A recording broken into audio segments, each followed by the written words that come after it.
దాడికి ప్రతిదాడి చేయడం, శత్రువును మట్టుపెట్టడమే మగతనమని సినిమాల్లో చూపించడమే కాదు, ప్రాక్టికల్ గాను చేసి చూపిస్తున్నాడు ఆర్జీవి. లక్ష్మీస్ ఎన్టీఆర్ చిత్రంలో తాను చూపించేది మాత్రమే వాస్తవమని, ఎన్టీఆర్ జీవితంలోని వాస్తవాల్ని తాను మాత్రమే చూపించగలనని ప్రకటించాడు వర్మ.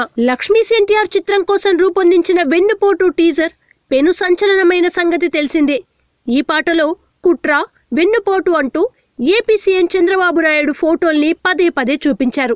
ఎన్టీఆర్ కు వెన్నుపోటు పొడిచింది చంద్రబాబు అనే అర్థాన్నొచ్చేలా ఈ గీతాన్ని రూపొందించాడు. వివాదాలతో ప్రచారం ఎత్తుగడ పెద్ద ఎత్తున పారింది. లక్ష్మీస్ ఎన్టీఆర్ ప్రస్తుతం ఓ సంచలనంగా మారింది.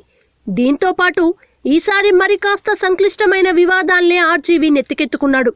అతడిపై ఎస్వి మోహన్ రెడ్డి అనే ఎమ్మెల్యే కర్నూలు 2 టౌన్ పోలీస్ స్టేషన్లో కేసు పెట్టిన సంగతి తెలిసిందే. కేసు వేయడమే కాదు, మీడియా ముందు కొన్ని అనుచిత వ్యాఖ్యలు చేశాడు. దీంతో ఆ వ్యాఖ్యలకు తాను హర్ట్ అయ్యానని గొడవకు దిగిన వర్మ మోహన్ రెడ్డికి లీగల్ నోటీసులు పంపించారు. ఆర్జీవీ లాయర్ ప్రభాకర్ శ్రీపాద ఈ నోటీసుల్ని పంపించారు. సమాజంలో మంచి పేరు ప్రతిష్టలు ఉన్న వర్మ ఇప్పటికే 50 సినిమాలు తీశారు.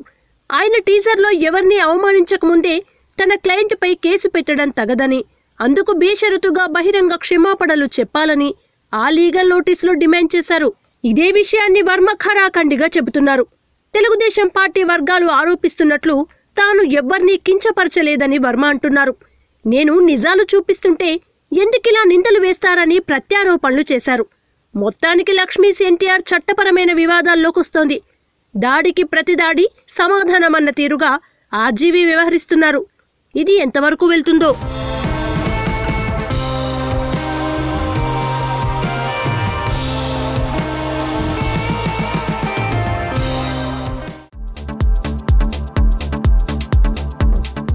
Hello, this is your Nandu. Please do subscribe to New Waves Media. ఇలాంటి మరిన్ని మంచి వీడియోలు కావాలని కోరుకుంటున్నారా? అయితే పక్కనే ఉన్న గంట సింబల్ను క్లిక్ చేయండి. అలాగే సబ్స్క్రైబ్ చేయండి.